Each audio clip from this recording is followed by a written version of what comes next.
nombre es Rebeca, pero me agrada que me llamen Becky, siento que somos más íntimos. Pues en esta tarde agradezco al Señor que usa, que pone un tesoro en vasijas tan frágiles de barro, que pone ese evangelio en nosotros que somos humanos, que fallamos, que lloramos, que sentimos, pero que el Señor aún se glorifica en nuestras debilidades. Y le agradezco a Dios por ello y es más que un privilegio estar compartiendo con ustedes. Creo que el Señor tiene algo importante que hablarnos todo el tiempo, todos los días, y me gustaría compartir algo con ustedes. Por ahí mi hermano me va a pasar un papelito. Quisiera compartirles en esta mañana, tarde, es que ya en la iglesia donde estamos es en la mañana. Y quisiera compartirles sobre una palabra muy importante que es la reconciliación. Yo sé que ya varios hemos escuchado acerca de ello, de la reconciliación, de lo que es. Y antes de iniciar quisiera contarles algo muy brevemente y es precisamente este papelito, a lo mejor no lo van a alcanzar a ver, pero es un corazón con dos monitos agarrados de la mano. Usted podrá decir, ¿de qué se va a tratar esto? Véalo bien. Este papel tiene, muchos años, yo creo que más de 8 años en la cartera de mi hermano, y eso que la ha cambiado. Y este papel simboliza nuestra reconciliación de mi hermano y yo. Así como lo ve, de sencillo, mordido y viejito, es nuestra reconciliación. Y algo importante de la reconciliación, yéndonos hacia la definición, la reconciliación en la etimología es hacer bien o reparar algo. Pero yéndonos más profundo, es un proceso para buscar, que busca transformar relaciones rotas por rupturas, por heridas, por agravios y también por distanciamientos. Cuando yo era niña, mi mamá usaba una técnica muy efectiva. No estoy, espero que esto no salga en Facebook, no la vayan a acusar de algo. Cuando mi hermano y yo nos llegábamos a pelear cuando éramos niños, mi mamá usaba una técnica infalible que se la recomiendo por ahí, sin agresividad, no violencia. Y es que mamá, cuando veía que nos empezábamos a hablar mal, que nos empezábamos a llevar mal, nos amarraba con un listón de mi vestido y nos sentaba en el sillón hasta que nos reconciliáramos. Y era hasta que pasaba 1 hora, 1 hora y media y necesitábamos llegar a la reconciliación. Y eso es algo hermoso, porque en ese tiempo llegamos a entender que era intencional. Y de hecho este papelito surgió por eso. Una vez discutimos y yo intencionalmente le puse este papelito por debajo de la puerta, porque yo quería reconciliarme con él. Y mire qué hermoso es la reconciliación. Es intencional, de que yo quiero recuperar, yo quiero restaurar lo que yo dañé o lo que se dañó entre nosotros. Y para que haya esta reconciliación, tiene que haber un arrepentimiento de lo que yo hice, de lo que yo dije, de lo que yo pensé. Y quiero compartirle y que vaya a su Biblia, y si los chicos me pueden ayudar ahí, a Salmos capítulo 51. Es uno de los salmos más duros para mí. Yo sé que varios a lo mejor tal vez ya lo han leído, pero el Salmo 51 es una oración de arrepentimiento que te conmueve.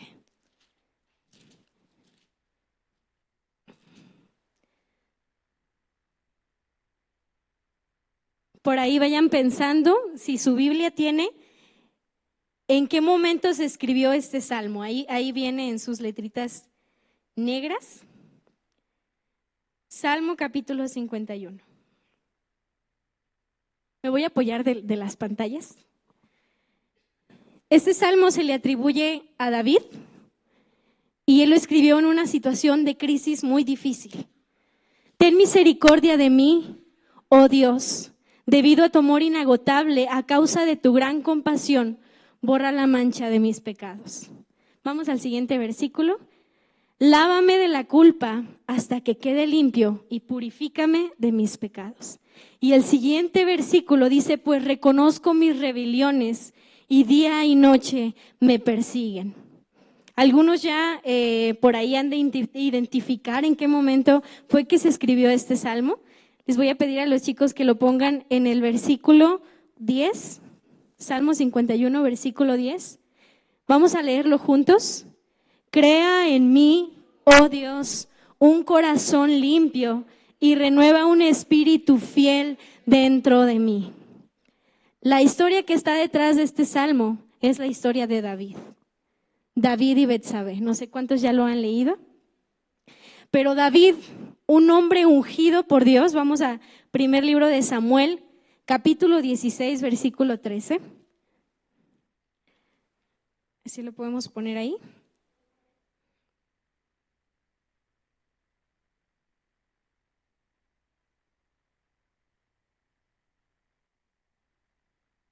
Dice, al estar David de pie entre sus hermanos, Samuel tomó el frasco de aceite de oliva que había traído y ungió a David con el aceite.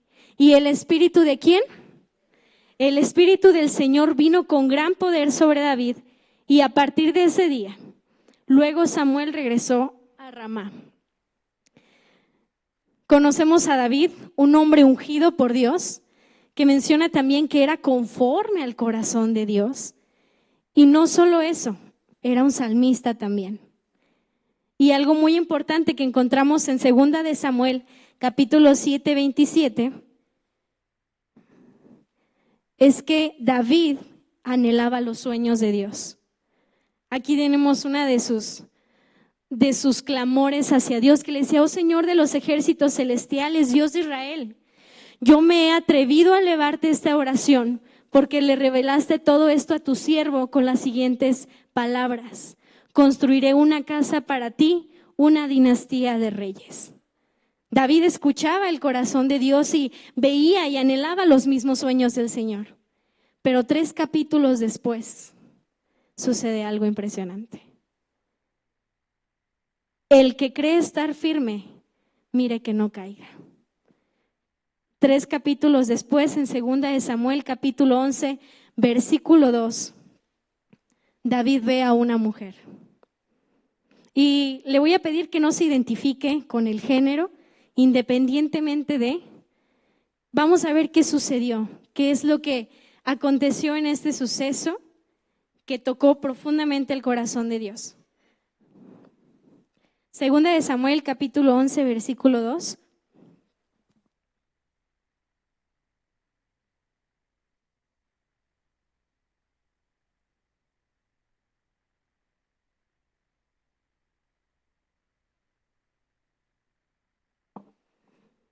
Y nos dice: una tarde después del descanso del mediodía, David se levantó de la cama y subió a caminar, algo cotidiano, no lo esperaba, no estaba preparado, y subió a caminar por la azotea del palacio, y mientras miraba hacia la ciudad, vio a una mujer de belleza singular que estaba bañándose.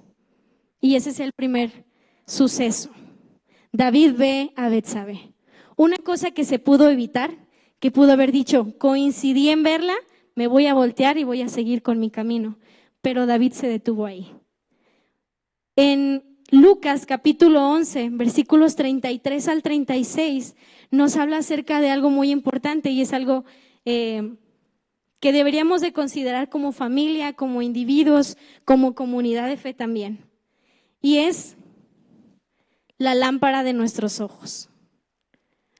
Lucas capítulo 11, versículo 33 al 36 dice: nadie pone en lo oculto, nadie enciende una lámpara y luego la esconde o la pone debajo de una canasta. En cambio, una lámpara se coloca en un lugar alto donde todos los que entren a la casa puedan ver esa luz. El versículo que sigue: tu ojo es como una lámpara.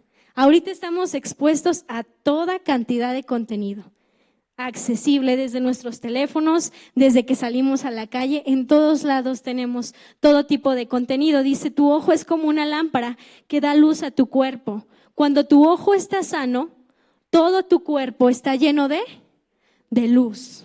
Pero cuando tu ojo está enfermo, tu cuerpo está lleno de oscuridad. El versículo siguiente de 2 de Samuel 11:3 dice que David pregunta por Betsabé. Después de ver, la pregunta por ella. Y me recuerda mucho a lo que también leemos en uno de los evangelios, que dice Jesús: si tu ojo te es ocasión de caer. Algo que también se pudo evitar. En el versículo 4 vemos que David tomó a Betsabé. Después de haberla visto, después de haber preguntado, tomó a Betsabé. Pero algo muy importante es que Betsabé era casada. Betsabé tenía una familia. Y aún así David la tomó. Los versículos siguientes es algo muy curioso, pero David intenta ocultar su pecado. ¿De qué manera? Matando al esposo de Betsabé.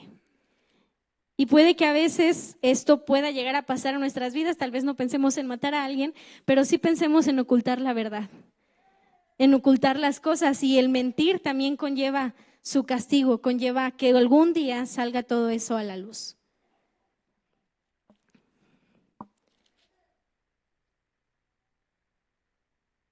Dice en el versículo 15, el versículo 14, venida la mañana escribió David a Joab una carta, la cual envió por mano de Urías, del mismo esposo de Betsabé, y escribió en la carta diciendo: poned a Urías al frente en lo más recio de la batalla y retiraos de él para ser herido y muera. Urías no sabía que en su carta llevaba su muerte y aún así la entregó. Y Urías muere y David se casa con Betsabé. Finalmente, después de esto, uno pensaría que así se quedó las cosas. Pues era un rey, tuvo su esposa, se casó y todo surgió normal. Pero llega el profeta, Natán el profeta, a decirle algo muy importante y a contarle una historia. Vamos a ver en 2 de Samuel, capítulo 11, capítulo 12. Si lo tienen por ahí, chicos. 2 de Samuel, capítulo 11, donde Natán amonesta a David.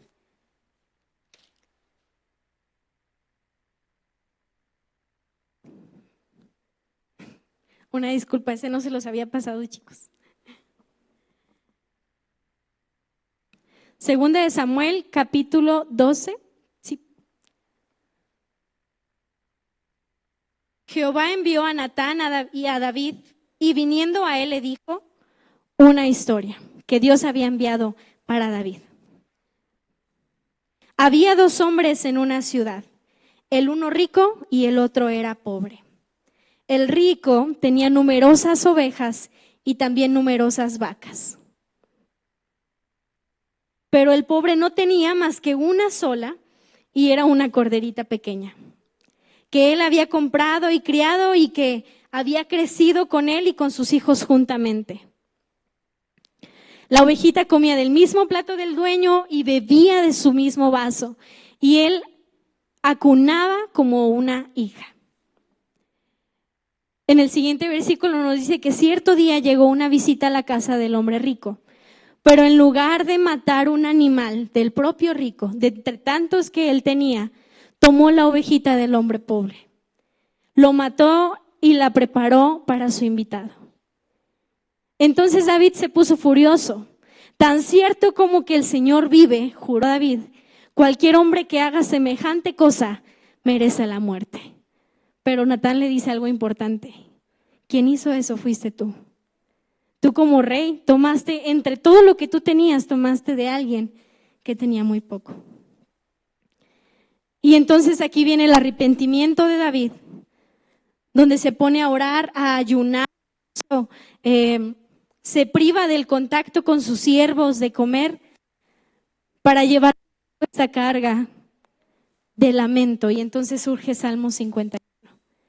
Pero hay algo muy bonito, muy hermoso en los versículos siguientes, que dice que Dios llamó a David a la reconciliación.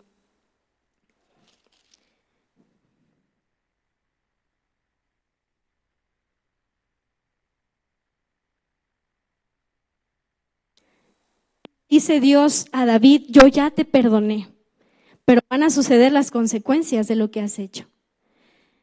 Y quiero compartirles que Dios también nos llama a nosotros a la reconciliación. Tal vez nuestra historia no sea semejante a la que sucedió con David, pero ciertamente hemos tenido algún evento, alguna situación en que nos hemos sentido muy arrepentidos, en que nos hemos sentido con esa necesidad de llegar a reconciliarnos con Dios, pero sin embargo el que tiene la intención es nuestro Dios para con nosotros.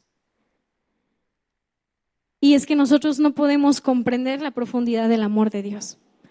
Es incomprensible, es incontenible el amor que Dios tiene por cada uno de nosotros. Y lo podemos ver en Colosenses, la carta a los Colosenses, capítulo 1, versículo 15 al 20.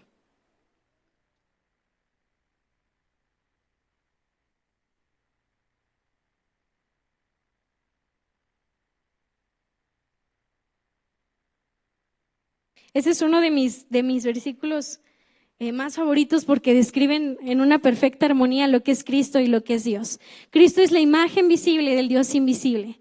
Ahí está describiendo la grandeza de nuestro Dios. Él ya existía antes de todas las cosas fueran creadas y es supremo sobre toda la creación. Porque por medio de Él Dios creó todo lo que existe en los lugares celestiales y en la tierra. E hizo todas las cosas que podemos ver y aún las que no podemos ver, tales como tronos, reinos, gobernantes y autoridades del mundo invisible.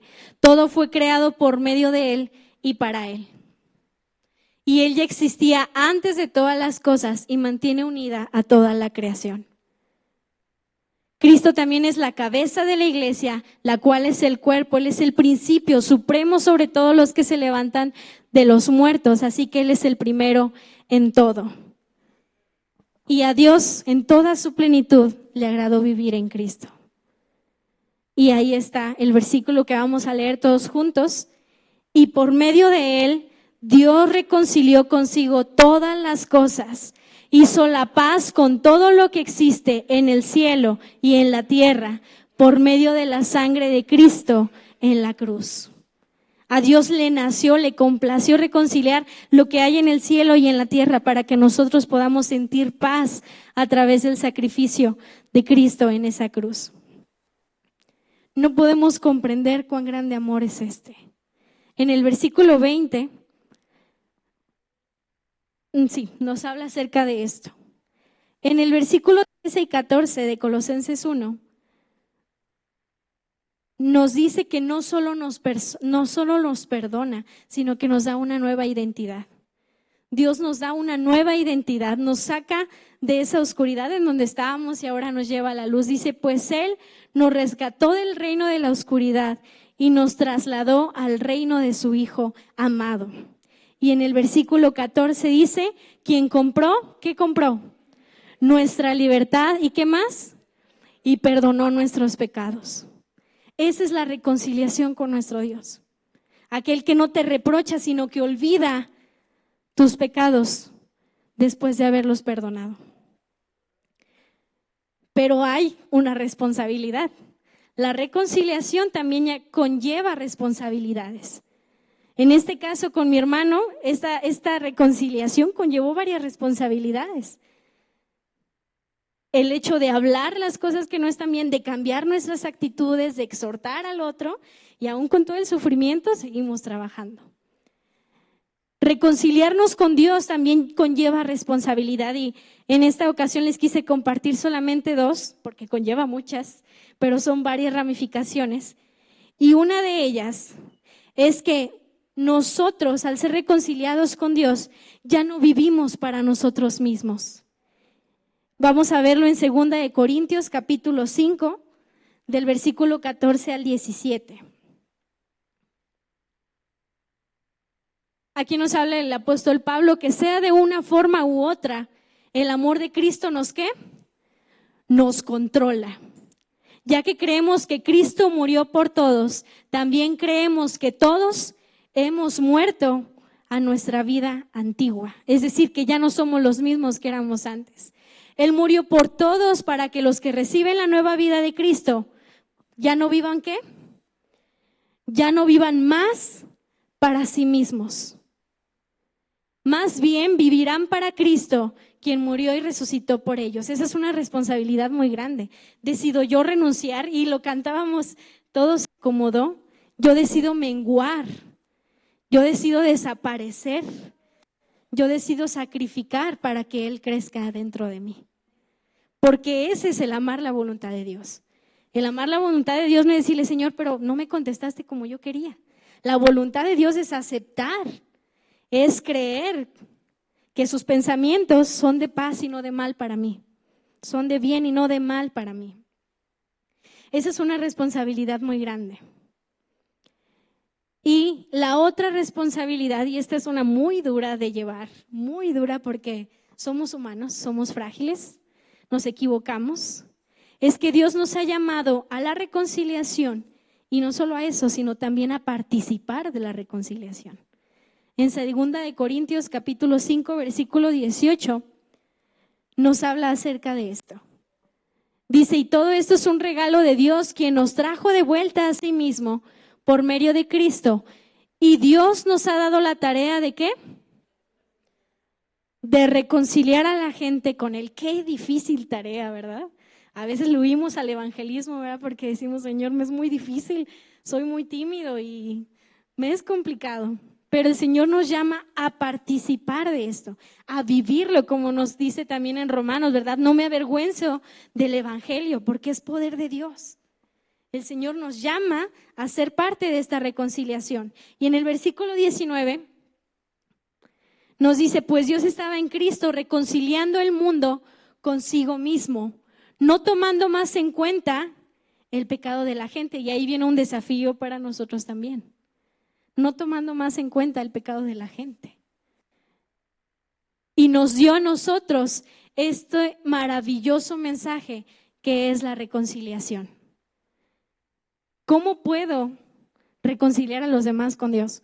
Suena una tarea muy difícil, suena como que le diríamos a Dios, Dios, ahí te encargo, gracias, vamos a seguir viniendo a la iglesia, pero eso no lo podemos llevar. Pero sí se puede llevar. Pero conlleva que nosotros reflejemos la reconciliación. Y esa es una tarea muy difícil. ¿Sabe cuál es la parte más difícil para evangelizar dentro de la vida de uno mismo? ¿Cuál es el área más difícil? Podría ser el trabajo, pero no lo es. Podría ser el estudio, pero no lo es. Adivine cuál es. La familia. Es bien difícil dar testimonio con la familia, pero muy, muy complicado. En esta ocasión yo les iba a traer un cuadro que tenemos así de grande en la casa, pero se nos olvidó. Veníamos bien temprano. Y en este cuadro vienen algunos principios que nos ayudan a nosotros con lágrimas y sudor y demás, pero nos ayudan a llevar la paz en la casa. Nos ayudan a reconciliarnos y uno de ellos dice que tenemos que ser pacientes con el que está débil, ser pacientes con el que está sufriendo. Ese es uno de los principios muy importantes porque a veces llegamos cansados, tuvimos un mal día y luego el otro todavía insistiendo o exigiendo atención o algo más, pero al entender, al tener ese mismo sentir que hubo en Cristo, de entiendo tu situación y de esa manera me acerco contigo, eso es algo increíble. Pero luego les mando foto con el pastor para que lo tengan aquí. Dios nos ha llamado a participar en esta reconciliación y reflejarlo también desde nuestra casa. Y algunos podríamos decir, pero yo, ¿cómo lo voy a hacer yo? No puedo, se me dificulta, soy muy nuevo en la iglesia, tiene poco que vengo a la iglesia.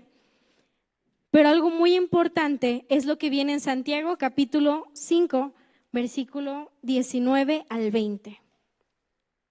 Santiago capítulo 5, versículo 19 al 20.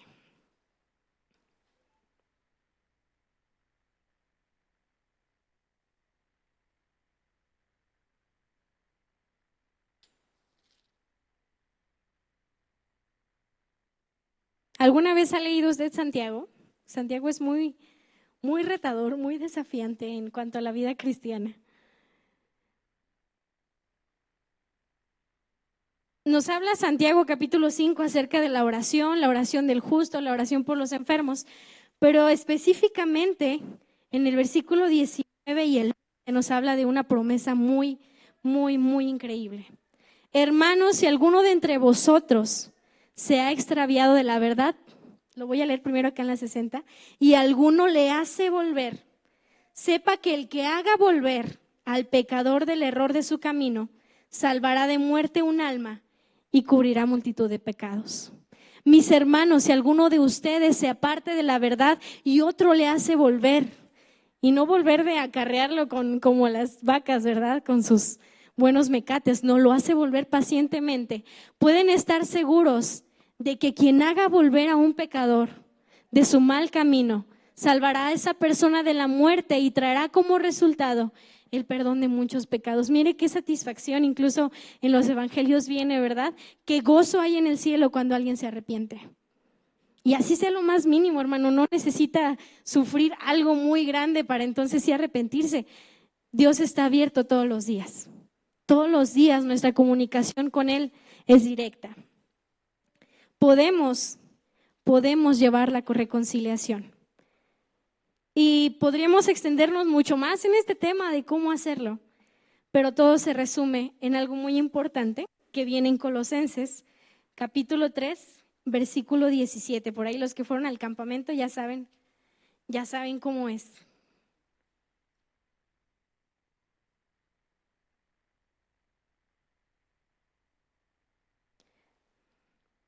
Colosenses 3, versículo 17. En el versículo 15 nos habla: y la paz de Dios gobierne en vuestros corazones, a la que asimismo fuisteis llamados como un solo cuerpo, y sed agradecidos. La palabra de Cristo more abundantemente en vosotros, enseñándonos y exhortándonos con sabiduría, cantando con gracia en vuestros corazones al Señor, con salmos e himnos y cánticos espirituales. Y todo lo que hagan o digan, háganlo como representantes del Señor Jesús y den gracias al Padre por medio de Él. Esta es la clave. ¿Cómo voy a saber que estoy reconciliando de la manera que al Señor le agrada? Cuando hago o digo algo como representante del Señor Jesús. Ahí es el verdadero filtro. Ahí es el verdadero filtro de nuestra vida. Y quisiera terminar con este mensaje. Yo sé que a lo mejor puede ser un poco corto, pero quisiera llamarlo a que viviera esto en su vida, la reconciliación. Y más allá de la reconciliación, de llevar a otros a la reconciliación, reconciliarse con su familia también. La familia ahorita está bajo un ataque muy duro, muy duro, y ahorita estamos con las manos amarradas porque no nos animamos a hacer algo diferente.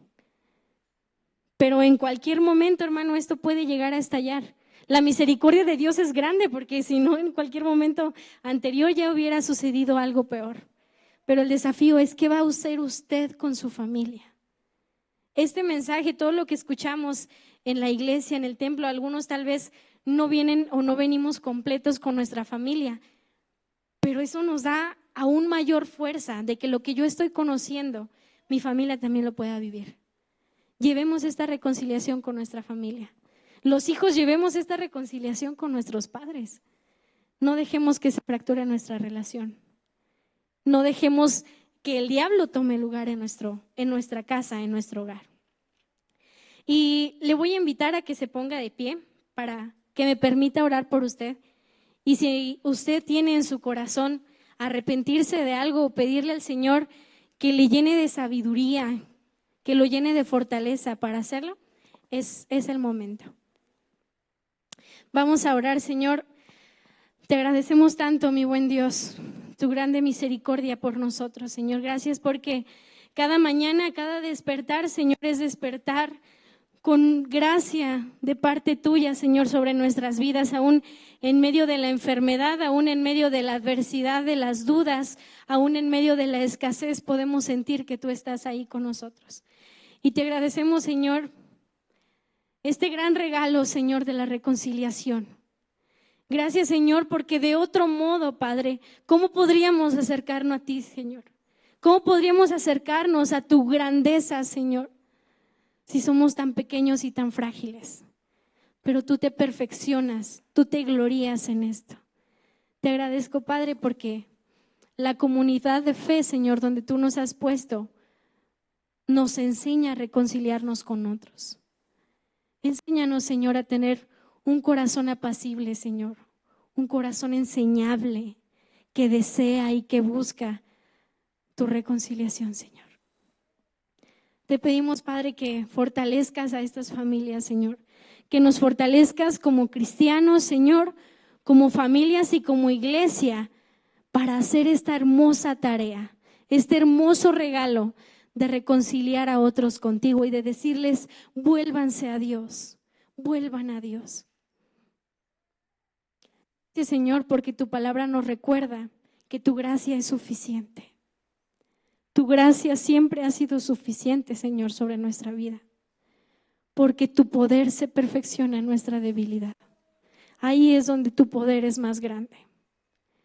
Trabaja en medio de nosotros, Señor, nuestras actitudes, nuestras acciones, Señor, y aun si no podemos dominar nuestra lengua, Señor, ayúdanos, Padre, que podamos reflejar, Señor, con nuestra conducta, que podamos vivir eso a lo que tú nos has llamado, el Evangelio, el amor incontenible de nuestro Dios. Gracias, mi amado Señor, porque tú te glorías en medio de nosotros. Y aquí estamos, Señor, dispuestos a seguir siendo llenados como estas vasijas frágiles de barro. Seguir siendo llenados de este poder transformador, de este poder reconciliador, Señor. Glorifícate en nuestras vidas, Señor. Toma el lugar, Señor, en nuestros corazones y en nuestros hogares. Te pedimos por la mente de nuestros niños, Señor, en medio de este mundo caído, de nuestros jóvenes.